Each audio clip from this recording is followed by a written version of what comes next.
大基本千万字，大家要和大家做伙来捌一字。咱拢知讲面线糊是咱台湾出名的小食米，真侪人爱食。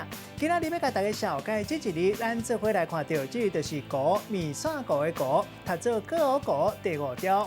读糊这是读鼻音，糊会当讲是用个黏物件的浆，像讲纸浆做的糊啊。另外有黏性的食米，像咱讲面线糊、糯米糊。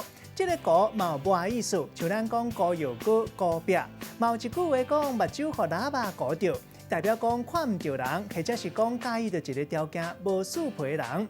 另外像黏大共款，咱嘛讲糊，像讲人的身体真歹，咱讲身体亲像是纸糊的。讲到纸糊，也佫有纸糊的厝，有分做生命用的，也佫有烧互伊的。伊的嘛有人讲是冷厝。另外，食的物件若是变做规个黏黏，咱讲是一糊，也佫有规个糊去。另外，佫有一个较特别的用法，就是硬要塞互人，咱讲是硬要糊互人。这个文音读做糊，带大家做过来小解这两个词。头一个读做糊绿绿，代表讲一个人足够讲甲喙角全破。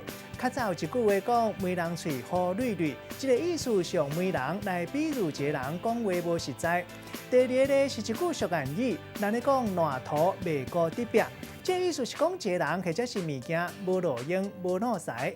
咱用一句话来举例，甲这两个咧合做伙。譬如讲，有网络主持人卖物件，一支喙糊绿绿真够讲，结果卖产品烂涂袂过得壁，根本就袂用的。消费者也是爱目睭剃互金看互明。今仔日小解这一字读做糊，这是鼻音；另外文音读做糊，提供予观众朋友来参考。